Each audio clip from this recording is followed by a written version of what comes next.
आप देख रहे हैं मुल्क का सबसे ज़्यादा देखा जाने वाला न्यूज़ चैनल सच्चाई न्यूज़।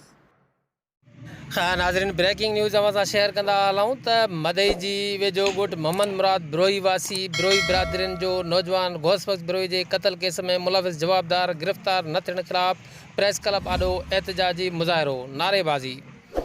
अव्हां खे ॿुधाईंदा हलूं त 3 साल अॻु शहदाद कोट में पंहिंजे बिरादरी जे माण्हुनि पुट गौसबख्श ब्रोही खे क़त्ल कयो हुयो। फ़ैसिले दौरान जवाबदार दुर ॻाल्हियुनि ते नाहे बीठी। हाणे जवाबदार धमकाए रहिया आहिनि। मक़तूल जे पीउ जो मीडिया आॾो बयान।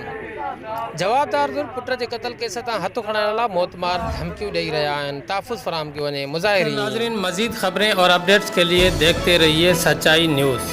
आप हमारी खबरें किसी भी वक्त यूट्यूब, ट्विटर और फेसबुक पेज पर सच्चाई न्यूज़ स्पेल है SACHAI स्पेस NEWS लिखने के बाद सर्च करके देख सकते हैं।